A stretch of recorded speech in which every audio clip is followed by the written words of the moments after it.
Hello there, Ray here, and today guys, we'll be looking at why these 10 things were not added into 1.18 and when they will be coming. Leave a like and let's get right into it. The first one we're going to take a look at is the Warden. This was a new mob that was showcased in the 1.17 sneak peek in the Minecraft live event. It was a massive mob towering over top of iron golems, and it spawns in the deep dark biome, where it would emerge from the floor if too many skulk shriekers went off. But as we now know, in 1.17, the deep dark biomes weren't added, and they also weren't added in 1.18. These new biomes were supposed to rarely spawn at the deepest depths of the world, and they weren't going to contain any water or lava aquifers. And this biome was mostly supposed to be underneath the mountains or continental areas. But these biomes will generate between Y level -1 all the way down to -64, where currently there's all that deep slate. But this biome has a unique property very similar to Mushroom Islands, where no other hostile mobs can spawn there beside the Warden. It's also a place that contains the Skulk related blocks and the ancient cities. These ancient cities are structures that you can find generated in the deep dark. They're built out of variations of the deep slate blocks. There's also some basalt, planks, and even wool. They're also not completely void of light, but there being soul sand and the soul fires and soul lanterns. We also see candles and skeleton skulls scattered about. The chests within these ancient cities will have unique loot that has special abilities that no other item in the game will have. The city itself is quite open with different levels. The most fascinating thing that's in it is the deep slate frames. This almost looks like some kind of portal looking over the entire city area. It's possible that these frames can be lit somehow and takes us to a new dimension that will be coming out in a future update. But as we know, none of this stuff actually came out in 1.17 or 1.18. And the reason why is because they wanted to really expand on the whole deep dark, Warden, ancient city, and skulk features that are coming with it. And as we know, 1.17 was missing a lot of the things that initially proposed. And instead it mostly came out to be a lot of different new blocks and items. Or 1.18 actually came out with the new mountains and caves that we were expecting, but was missing the whole Warden part. And because 1.18 was kind of the finish up of 1.17, they didn't want to drag it out really long. So they came out with 1.18 fairly fast, and they just focused on the actual world generation parts. Now with the rest of the stuff coming in 1.19, it gives them a lot more time to expand on this and give it all some really cool dynamic features. We're already getting some sneak peeks of what 1.19 would look like with the betas in the Bedrock edition, but we already know a lot of cool things about the Warden even though it's not out yet. Like it's completely blind, but it'll actually use smell to get close to a player, even if the player's not making any noise. Otherwise, it will use the different vibrations that the player puts off to home on the player's location. But it can get confused by other vibrations put on by like mobs or like throwing projectiles that hit other things. It follows the same rules as like the Skulk sensor when it detects vibration. So like walking on wool is one way to avoid it. The antennas on the Warden are very similar to the Skulk sensor too, and will even change color once it detects them. And because of this ability, it's able to actually detect invisible mobs. Once it does locate the player's location, doesn't matter what the player does, it's coming after it. And its attacks are quite brutal, doing 32 damage. It's also designed to be strong with 500 health, and it cannot be knocked backwards, similar to Iron Golem. It's also designed to be extremely difficult, so players will try to avoid it. And they're given a special ability so people can't just easily tower upwards. But this solution does not include it breaking blocks around it. When killed, it might give off an item that's kind of like a trophy, but not like a useful one, as a Warden is supposed to be just really annoying. But the Warden wasn't the only thing that was shown for 1.18 but wasn't delivered.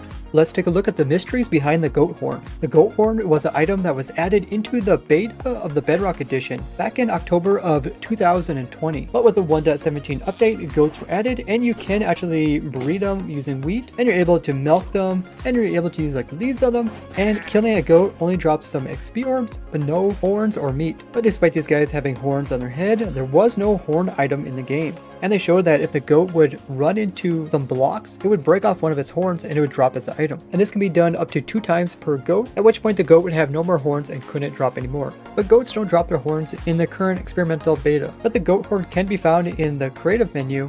And if you go ahead and hold this in your hand and then you just hold down right click button, it looks like your player is kind of like eating it. But if you continue to hold it,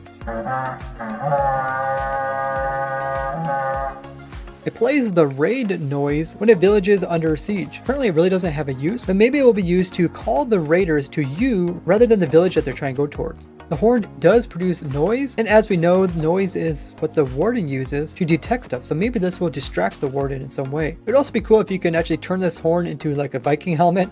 But the developers did put out a message saying why they didn't add the horn so far. They said the current use that they want to use it for really doesn't fit in the current updates that they got going on. But they do plan on adding it into an update that is coming sometime after 1.19. They said that the horn will have some unique special uses then. We actually know that Minecraft's next few updates are actually already planned out, so they kind of have ideas of what items will fit into which ones. Feel like you're becoming smarter? Hit the red button and the bell so you don't miss out on future videos. The bundle was another item that was showcased in the Caves and Cliffs update, but never came. It has a lot of unique properties like being able to hold 64 unique items in a single slot, but it has the downside of only being able to hold one non-stackable item inside since it has a value of 64. The recipe was supposed to be 6 rabbit hides with 2 string, but the recipe was removed from the game. You can still get yourself this bundle by using the give command, and you can easily put items in by just holding the item over top of it and right clicking it to putting it inside, or you can hold the bundle over top of an item and right click it to put it inside. But if you right click it with an empty hand, it's going to take out the last item, or if you hover over top of an empty slot and right click, it's going to take out the last item. But the item currently doesn't seem to have its full potential. There's some weird stuff like you can put bundles inside of bundles, and then when you open up that bundle, it drops a bundle, and you can just keep putting bundles inside of bundles, kind of like Russian nesting dolls. And despite bundles only stacking in sets of 1, you can actually use commands to put a stack of 16 inside of a bundle, which makes it seem like it can stack up to 16. Players have complained that it doesn't hold enough items, especially when it comes to stackable items. And after you get all these items inside, getting the item out that you want is really difficult, because you either end up just getting the ones that are at the very top, or you can hold it and just right click it, which will drop all the items from it, but then you have to try to put them all back in except for the one that you want to keep. It's definitely a very exciting item, but the developers said that they do want to flesh it out more and add more features. One way this can be done is when you right click it to have items go inside, I'll put it in the first slot, but then when you right click again, it'll take stuff out of the last slot. Or they can add in unique features where right clicking with an empty hand is different than right clicking over top of an empty slot in your inventory.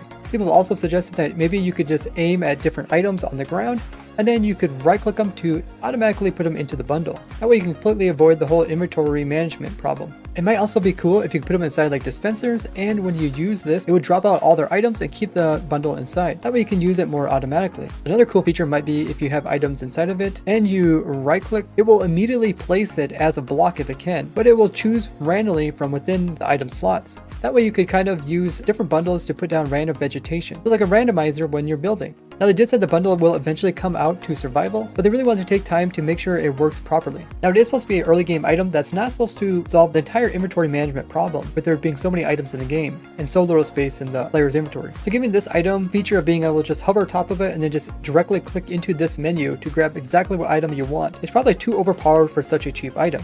Shulker boxes are more expensive and they still don't have this feature. What cool features do you think the bundles should have?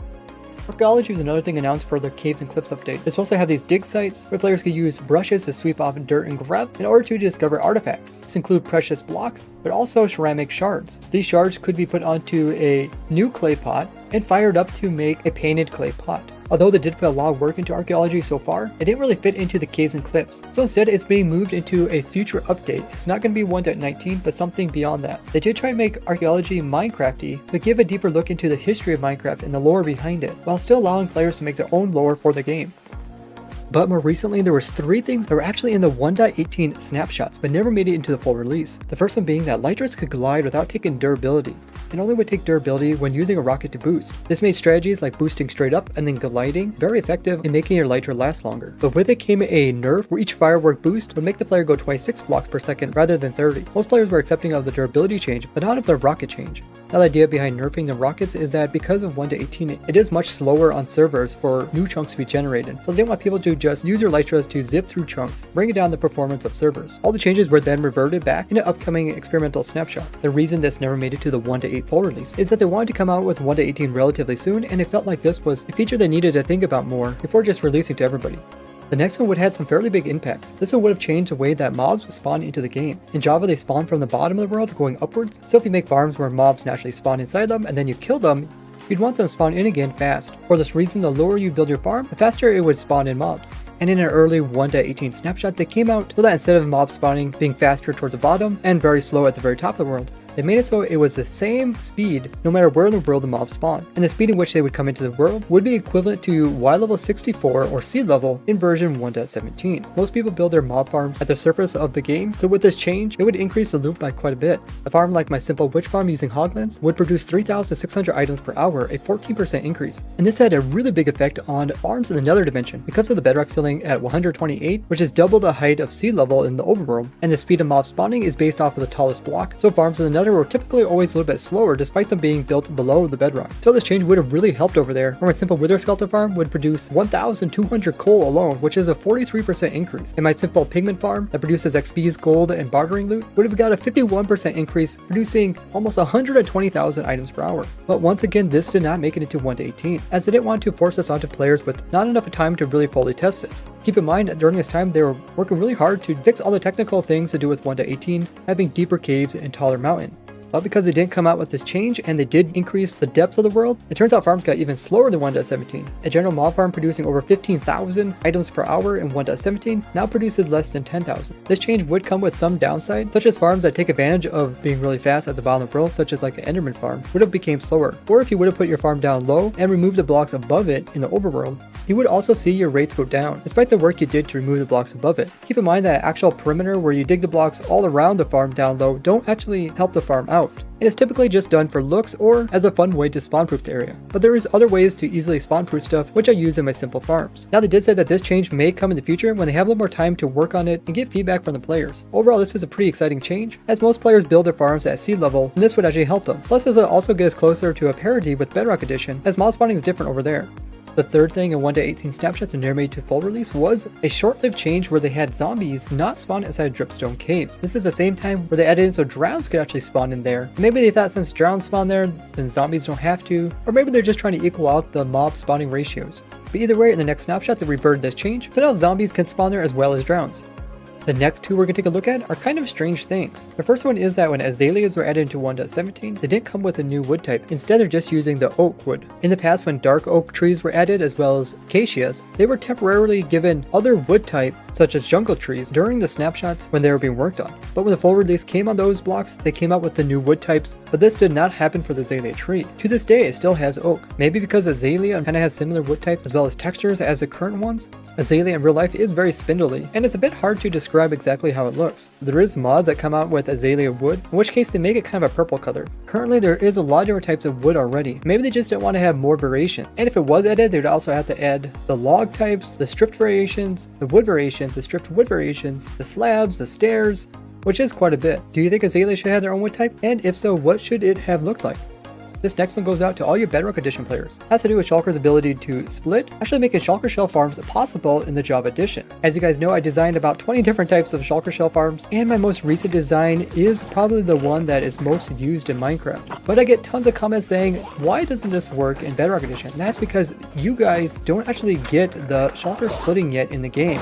It wasn't added in 1.17, and they said like it was going to come to Bedrock Edition, but it wasn't even added into 1.18 for the Bedrock Edition. But there has been no word on exactly when it will come for Bedrock. Hopefully it'll come pretty soon for you guys, because this farm is amazing, producing hundreds of Shulker shells per hour, all automatically inside your spawn checks or even 24/7 on servers. Now check out this playlist to see how I designed a farm for every item in the game in Minecraft, or this one where I show tricks I discovered over the last 12 years of playing this game. Guys, you did it! We reached 5,000 followers over at Twitter. Thank you everyone who followed, and there's still time for the rest of you.